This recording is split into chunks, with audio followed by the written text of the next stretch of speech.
അപ്പൊ നമുക്ക് ഇവരെ ഒന്ന് പരിചയപ്പെടാം. അതെ. നിങ്ങൾ എന്ത് ആർമിയാതാ പറഞ്ഞത്? Mothers army. മദേഴ്സ് ആർമിയുടെ പ്രത്യേകത എന്താ? എല്ലാരും മദേഴ്സ് ആണ്. മദേഴ്സും ഗ്രാൻഡ് മദേഴ്സും ആണ്. ഇത് എവിടെയുള്ള ആർമിയായത്? കണ്ണൂര്. നിങ്ങളെ ഇത് ഈ ആർമിയിൽ എത്ര പേരുണ്ട്? ഞങ്ങളൊരു 64 പേരുണ്ട്. ഞങ്ങളൊരു 2 വീക്സ് ഒരു മാസമായി, ഒരു 2 മാസമായി. ലഞ്ചിന് ഞങ്ങളൊരു നൈറ്റ് വർക്ക് സംഘടിപ്പിച്ചു പയ്യാമ്പലം ബീച്ചിൽ വെച്ച്. ഒരു 500 പേര് കൃഷിരാജ് സാർ വന്ന് ഉദ്ഘാടനം ചെയ്തു. അത് നല്ലൊരു പ്രോഗ്രാം ആയിരുന്നു. ഇനിയും നമ്മൾ ഡ്രഗ്സിനെതിരെ എന്തൊക്കെ ചെയ്യാൻ പറ്റുന്നുള്ള ഇതിലാണ് മുന്നിട്ട് ഇറങ്ങിയിരിക്കുകയാണ് അമ്മമാര്. ചില സ്ഥലങ്ങളിലൊക്കെ ഇങ്ങനെ നമ്മൾ കണ്ടു മദേഴ്സ് ആർമി. നമ്മൾ 1-2 സ്ഥലങ്ങളിലൊക്കെ കണ്ടു. അപ്പം കണ്ണൂരിലെ മദേഴ്സ് ആർമിക്ക് എന്തെങ്കിലും ഒരു പ്രത്യേകതയുണ്ടോ?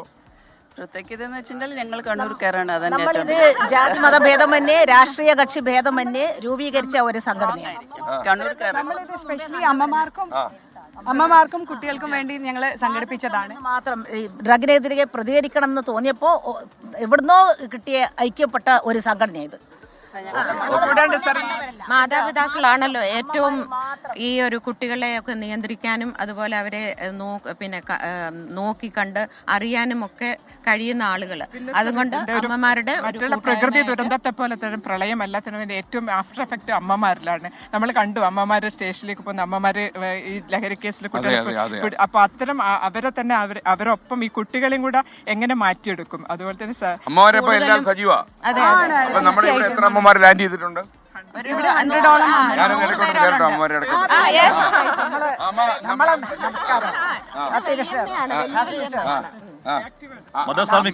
മകളുണ്ട്, മകൾക്ക് മകളുണ്ട്.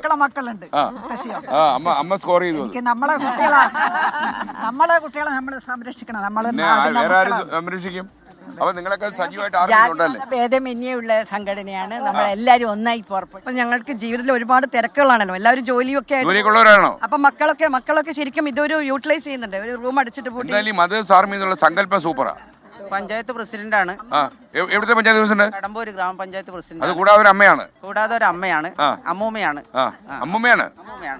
അപ്പോ വനിതാ വികസന കോർപ്പറേഷന്റെ ഡയറക്ടർ കൂടിയാണ്. പഞ്ചായത്തിൽ എന്തെങ്കിലും ചെയ്യണം എന്നുള്ള ഒരു ആശയം മനസ്സിൽ വന്നപ്പോഴാണ് ഈ മദേഴ്സ് ആർമിയുടെ ഒരു മെസ്സേജ് എനിക്ക് കിട്ടുന്നത്. അപ്പോൾ വളരെ സന്തോഷത്തോടെ ഇതിലൊരു കണ്ണിയായി. ഇനി അങ്ങോട്ട് നമ്മൾ അമ്മമാരുടെ നേതൃത്വത്തിൽ നമ്മളെ മക്കളെ ചേർത്ത് പിടിച്ചുകൊണ്ട് സ്കൂളുകൾ, കോളേജുകൾ, അതുപോലെ പൊതുസ്ഥലങ്ങളിലൊക്കെ ഞങ്ങൾ പ്രവർത്തനം മുന്നോട്ട് കൊണ്ടുപോകും. അവയർനെസ് ആണ് ഞങ്ങളുടെ മെയിൻ ആയിട്ടുള്ള ഉദ്ദേശം. അമ്മമാരെന്താ ചെയ്യാൻ പോകുന്നത് ഒന്ന് പറഞ്ഞേ. നമ്മളെല്ലാരും ഒത്തുകൂടിയിട്ട് നിങ്ങളുടെ വല്ല പദ്ധതിയുള്ള വല്ല ഉണ്ടോ? അതോ നാട് നന്നാക്കണം, എല്ലാ മക്കളും നല്ല ഇതാവണം. ഈ അമ്മ എന്താ പറയുന്നു? നമുക്ക് ഇത് രക്ഷപ്പെടുത്തണം നമ്മളെ മക്കളെ. നമ്മളെ ഒരു അമ്മമാരും ഇനി പഴയ പോലെ സങ്കടപ്പെടാൻ പാടില്ല. നമുക്ക് നമ്മളെ മക്കളെ രക്ഷപ്പെടുത്തണം. വളർന്നു വരുന്ന തലമുറയാണ് നമുക്ക് വേണ്ടത് ഇനി. അപ്പോൾ ആ മക്കളെ രക്ഷപ്പെടുത്തുക എന്നുള്ളത് നമ്മൾ ഓരോരുത്തരും കടമയാണ്. മക്കൾ നല്ല നിലയിൽ എത്തട്ടെ. എന്റെ കവിത മാതൃത്വമെന്ന പ്രയാണം, പ്രതീക്ഷ തൻ പച്ചപ്പു തേടി പ്രയാണം, ഉടലിൽ നിന്നുയരാർന്നു വേറിട്ട പൈതലെ മാരോടു ചേർത്തു പ്രയാണം, മാതൃത്വമെന്ന പ്രയാണം, പ്രതീക്ഷതൻ പച്ചപ്പു തേടി പ്രയാണം. നമുക്കെല്ലാവർക്കും അറിയാം മദേഴ്സ് ഒരു ദ്വൈത്ത് എടുത്ത് എന്തായാലും പൂർത്തീകരിക്കും. അത് പകുതിക്ക് വിടൂല. അതുപോലെ തന്നെ നമ്മൾ ഈ ഒരു ഡ്രഗ്സിന്റെ അഗെയിൻസ്റ്റ് നമ്മൾ എല്ലാ അമ്മമാരും നിന്നിട്ടുണ്ട്. അതെന്തായാലും അതിന്റെ ഉദ്ദേശം നമ്മൾ പൂർത്തിയാക്കും. മാതൃഭൂമിയുടെ ഒരു തൊപ്പി വെച്ചിരിക്കുന്നല്ലോ. മദേഴ്സ് ആർമി ഉണ്ട്. മദേഴ്സ് ആർമി മാതൃയുടെ കോപ്പി എന്റെ തലയിരിക്കുന്നു. 24 പരിപാടിക്ക് മാതൃഭൂമിയുടെ തൊപ്പി വെച്ച് വന്നല്ലേ. ലഹരിക്കെതിരെ വാളും പടച്ചട്ടൊക്കെ എടുത്തുള്ള പോരാട്ടോ. പ്രിൻസിപ്പളാണ് ഞാൻ, വൈസ് പ്രസിഡന്റ്. ഞാനൊരു റിട്ടയർഡ് ടീച്ചറാണ്. മാതൃഭൂമിയിലെ ഞാൻ ജോലി ചെയ്യുന്ന മാതൃഭൂമി. ഞാൻ വൈസ് പ്രസിഡന്റ്. പ്രത്യേകത മനസ്സിലായല്ലോ. ഇത് മാതൃഭൂമി ന്യൂസ് ആയിരുന്നേ 24 പറയുന്നത്. ഏറ്റവും ദയനീയമായി തോന്നിയത് ആ അമ്മ ഒരു മോനെ പിടിച്ചു കൊടുക്കുന്ന ആ ഒരു അവസ്ഥ, അതാണ് ഞങ്ങളെ ഏറ്റവും അധികം ഞെട്ടിച്ചത്. ഞങ്ങളുടെ ഭാവി തലമുറ നശിക്കാതിരിക്കാൻ അവരെ സുരക്ഷിതമായ കൈകളിൽ ഇനി ആവാൻ വേണ്ടി ഞങ്ങൾ എത്രയും പ്രയത്നിക്കും. അതിനുവേണ്ടി അഹോരാത്രം ഞങ്ങൾ ഇറങ്ങി പുറപ്പെട്ടിരിക്കുകയാണ്. അമ്മമാര് ചൂലെടുക്കണോ നമ്മൾ പറഞ്ഞത്? ചൂലെടുത്തോ നിങ്ങൾ? കാര്യം ഇതൊക്കെ ഒരു മാലിന്യമാണല്ലോ, ഇത് അടിച്ച് അതിനേക്കാൾ കൂടെ അമ്മൂമ്മമാർക്കും ഇതിൽ പങ്കുണ്ടെന്നാ തോന്നുന്നത്. എന്ന് വെച്ചാല് ഇപ്പോഴും അമ്മമാര് മിക്കവാറും ജോലിക്ക് പോവാ, പേരൻസ് ആരും വീട്ടിലില്ല. അപ്പോൾ അമ്മൂമ്മമാരുടെ അടുത്താണ് മക്കളുള്ളത്. അപ്പൊ അമ്മൂമ്മമാർക്ക് കുറച്ചുകൂടി ഉത്തരവാദിത്വം ഉണ്ട് കുട്ടികളെ നോക്കാനും ശ്രദ്ധിക്കാനും. ഇവിടെ നിൽക്കുന്ന അമ്മമാരെല്ലാം കുറച്ചുകൂടെ അല്ലേ, അവർക്കെല്ലാം അവബോധം ഉണ്ടാക്കുക എന്നുള്ളതാണ്. അവയർനെസ് പ്രോഗ്രാമാണ് ഞങ്ങൾ മെയിൻ ആയിട്ട് ചെയ്യുന്നത്. കാരണം അമ്മമാര് മക്കളെ തിരിച്ചറിയുക, അമ്മമാര് മക്കളുടെ കൂടെ ഉണ്ടാവുക, കുട്ടികളുടെ മാറ്റങ്ങൾ എന്തൊക്കെയാണെന്ന് തിരിച്ചറിയാം. മെയിൽ നമ്മൾ സമ്മർ വെക്കേഷൻ സ്റ്റുഡൻസിന് നൽകുന്നുണ്ട്. അവരെ ഒന്ന് മാറ്റിയെടു. ഇപ്പൊ ചീഫ് മിനിസ്റ്റർ പറഞ്ഞു സുംബ ഡാൻസ് ഒക്കെ ചെയ്യുന്നത് നല്ലതാണ്. അതുപോലെ ആക്ടിവിറ്റീസിനെ കൊണ്ട് അവരെ മാറ്റിയെടുക്കാന്നുള്ള ഒരു സുംബ ഡാൻസ് ഒക്കെ നല്ല സൂപ്പറാ. അതെ, അവയർനെസ് ആണ്. അപ്പൊ ഇവിടെ രണ്ട് അമ്മമാരുണ്ടല്ലോ. ചൂലല്ലേ വേണമെങ്കിൽ വാൾ കൊടുക്കുന്നു. വേണമെങ്കിൽ അതില് നമ്മളുടെ മോട്ടോയില് വാളും ഉണ്ടല്ലോ, പടച്ചട്ടയും വാളും ഉണ്ട്, വേണമെങ്കിൽ അത് എടുക്കും. അപ്പൊ എന്തായാലും അമ്മമാരുടെ ആർമിക്ക് നമ്മുടെ ബിഗ് സല്യൂട്ട്. ഓക്കെ, കാര്യം നിങ്ങൾ ശക്തമായി നിന്നാൽ മാത്രമേ ഞങ്ങൾ അച്ഛന്മാർ നേരെയാവൂ. മദേഴ്സ് ആർമി കീ എന്ന് വിളിക്കണം, വേണ്ടല്ലേ? അല്ലേ? മദേഴ്സ് ആർമി കീ എന്ന് വിളിക്കണം. മദേഴ്സ് ആർമി കീ, മദേഴ്സ് ആർമി കീ. ക്ഷേത്രമാണ്. ഓ, ക്ഷേത്രം അതങ്ങ് മറന്നുപോയി നമ്മൾ.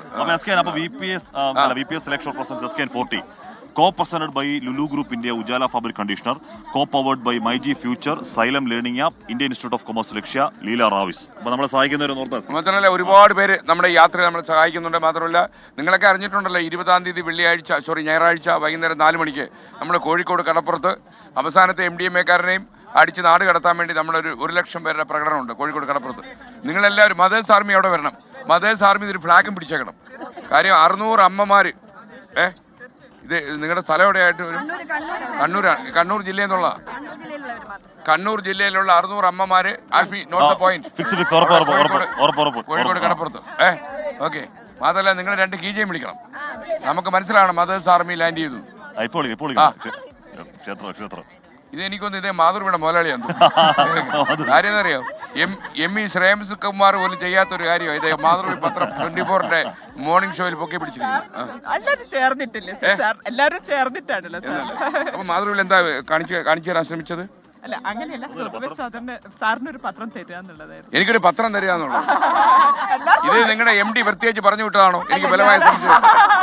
ഓക്കെ, സാരമില്ല, പത്രം എന്റെ കയ്യിരിക്കും. ഓക്കെ ഓക്കെ, അപ്പൊ അങ്ങോട്ട് നീക്കോളൂ. അപ്പൊ നിങ്ങൾ എല്ലാവരും അപ്പൊ മാതൃഭൂമി ഒരു 100 പേരെ അവിടെ വിളിച്ചോണ്ട് വരണം. അവിടെ വരാം അല്ലേ? MDക്ക് ഒരു സ്പെഷ്യൽ റിക്വസ്റ്റ് കൊടുക്കണം. ഇങ്ങനെ പറഞ്ഞിട്ടുണ്ടല്ലോ. ഓക്കെ, പണി പോക്കരുതേ. അമ്മ സുഖാണ് അമ്മ. അമ്മയുടെ ഒരു അഭിലാഷ്, ഈ അമ്മയെ നമ്മൾ എവിടെയെങ്കിലും വെച്ച് കണ്ടിട്ടുണ്ടോ? ഇല്ല. നമ്മുടെ ക്യാമറയോട് ചോദിച്ചാ ഞാനും കണ്ടിട്ടില്ല. അമ്മയുടെ വീട് എവിടെയാ? അമ്മ എന്താ ബോർഡ് വെച്ചത്? Don let hijack your future. Correct അമ്മ. അമ്മ ജോലി ചെയ്തിട്ട് റിട്ടയർ ചെയ്ത് വീട്ടിലിരിക്കുന്ന അമ്മമ്മയാണെന്ന് ഞാൻ മനസ്സിലാക്കുന്നു. അല്ലല്ലോ? ഞാൻ പൊതുപ്രവർത്തകയാണ്. രാജമണി കണ്ടിട്ടില്ല. രാജമണി അല്ലേ? രാജമാണിക്യം പറയരുത്. രാജമണിക്ക് അയലത്തെ അല്ലേ? അമ്മ, അപ്പൊ അമ്മയ്ക്കൊരു ഹഗ്. അപ്പൊ നിങ്ങൾ ഒന്നിച്ച് നിൽക്കുന്നു എന്ന് പറഞ്ഞാൽ തന്നെ ഭയങ്കര ശക്തിയാ. ഓക്കെ അല്ലേ? ഓക്കെ അല്ലേ? ഓക്കെ, സന്തോഷം. അപ്പൊ നമ്മൾ ഒന്നിച്ച് കോഴിക്കോട് എത്തുമല്ലോ. കോഴിക്കോട് എത്തും. അവരെല്ലാരും കോഴിക്കോട് ഉണ്ടാവും. ഞായറാഴ്ച വൈകിട്ട് 4 മണിക്ക് 1 ലക്ഷം ആൾക്കാരുടെ പ്രകടനമാണ്. കാരണം ഇത് കണ്ടു കഴിഞ്ഞാല് ഈ ലഹരി വ്യാപാരികൾ ഞെട്ടണം. നമുക്ക് അത്രേ ഉള്ളൂ. അങ്ങും പോരുക. ക്ഷേത്രഭാരവകയാണോ? നമ്മുടെ രണ്ടാളും ഇദ്ദേഹം സംസാരിച്ചായിരുന്നോ? അപ്പൊ ഈ ക്ഷേത്രത്തിൽ ഇന്ന് നല്ല തിരക്കുണ്ട്. ഈ തിരക്കിനെ കുറിച്ച് അങ്ങേക്ക് എന്താ തോന്നുന്നത്? തിരക്കിനെ കുറിച്ച് പറശ്ശിനിക്കടവ് മുത്തപ്പൻ എന്ന് പറഞ്ഞാൽ ഇവിടെ നിത്യോത്സവമാണ്, എല്ലാ ദിവസവും ഉത്സവമാണ്. അത് അങ്ങനെയുള്ളൊരു ക്ഷേത്രം കേരളത്തിൽ മുത്തപ്പന്റെ അമ്പലം മാത്രമേ ഉള്ളൂ.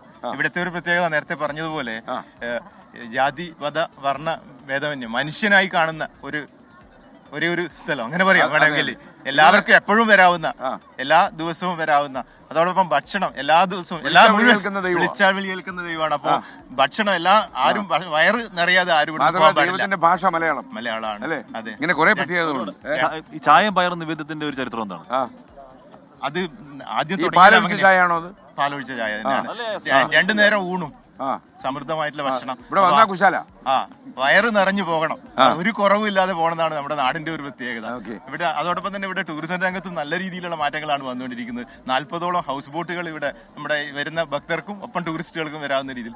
ഒപ്പം DTPCയുടെ ഒരു ഫ്ലോട്ടിംഗ് റെസ്റ്റോറന്റ് മിനിഞ്ഞാന്ന് നമ്മുടെ MLA നമ്മുടെ ടൂറിസം അംബാസിഡർ ആയിട്ട് തന്നെ പ്രവർത്തിക്കുന്ന ഇവിടെ ആരംഭിച്ചു കഴിഞ്ഞു. കേരളത്തിലെ ആദ്യത്തെ ഫ്ലോട്ടിംഗ് റെസ്റ്റോറന്റ്, പുഴക്കകത്ത് നക്ഷത്രത്തെ കണ്ടുകൊണ്ട് ഭക്ഷണം കഴിക്കാവുന്ന ഒരു സംവിധാനം ഇവിടെ മിനിഞ്ഞാന്നാണ് നമ്മുടെ ഗോവിന്ദ മാസ്റ്റർ ഉദ്ഘാടനം ചെയ്തിട്ടുള്ളത്. ആ രീതിയിൽ വരുന്ന ടൂറിസ്റ്റുകൾക്ക് വളരെയധികം സൗകര്യങ്ങൾ ഇവിടെ ഒരുക്കിക്കൊണ്ടിരിക്കുക. ഈ പാലമൊക്കെ അടുത്ത വർഷം വരുമ്പോഴേക്കും പ്രകാശമയമായി മാറും. അത്രയും വലിയ പദ്ധതികളാണ് ഇവിടെ നടന്നത്. പറശ്ശിനിക്കട വലിയൊരു വികസനത്തിലേക്ക് കുതിക്കുകയാണ് അല്ലേ? ഓക്കെ. അപ്പൊ സന്തോഷം അങ്ങനെ വിശദാംശങ്ങളൊക്കെ അറിയാൻ പറ്റിയതിൽ. അമ്മ എന്തോ പറയാൻ വന്നോ? ആർമിയിലുള്ളതാണോ? ആർമി അല്ലല്ലോ, ആർമിയാണോ? എനിക്കൊരു വലിയൊരു നന്ദി പറയാനുണ്ട്.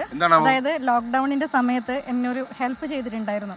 അതായത് ലോക്ക്ഡൌണിന്റെ സമയത്ത് ഞങ്ങൾ വീട് പൊളിച്ചിട്ട് വാർക്കാൻ വേണ്ടിയിട്ട് പലകയൊക്കെ അടിച്ചു വെച്ചായിരുന്നു. സുഖമില്ലാത്ത മോനുണ്ടായിരുന്നു. അപ്പോൾ വാർപ്പ് അവിടെ നിന്നു. അപ്പോൾ മഴ പെയ്യാൻ തുടങ്ങി, ചോരുന്നു. അപ്പോൾ നിങ്ങളൊരു യൂട്യൂബ് ചാനലിൽ ഞാനതിൻ്റെ കമൻറ്റ് ഇത് പറഞ്ഞിട്ട് അത് സാർ ഇടപെട്ടിട്ട് പെട്ടെന്ന് തന്നെ അധികാരി നമുക്ക് അതറിഞ്ഞാൽ റെഡിയായി കിട്ടിയാൽ പിന്നെ പ്രശ്നം. ഞാൻ നിങ്ങളോട് പറഞ്ഞിട്ട് ഒരു പുല്ലാക്കും നിങ്ങൾ നിങ്ങൾ എന്ത് നിങ്ങളൊരു മനുഷ്യനാണോ എന്നൊക്കെ ചോദിക്കാൻ പറ്റും. വലിയൊരു ഉപകാരമായിരുന്നു അത്. Okay, thank you. നമുക്ക് അതിന്റെ റിസൾട്ട് ഓക്കെ ആണെന്ന് അറിഞ്ഞാൽ സന്തോഷം. അത്രേ ഉള്ളൂ. എന്തോ പറയാൻ വന്നല്ലോ? സാറിന്റെ കൂടെ ഒരു ഫോട്ടോ എടുക്കണം. ഫോട്ടോ ഒക്കെ എടുക്കാം. നമ്മള് ഒന്ന് ഇവിടെ ഫോട്ടോ എടുക്കും, നമ്മൾ കോഴിക്കോട്ട് ഫോട്ടോ എടുക്കും. അപ്പൊ കോഴിക്കോട്ടെ ഫോട്ടോ ആണെങ്കിൽ വിശാലമായിട്ട് എടുക്കാം അല്ലേ? എടുക്കാം.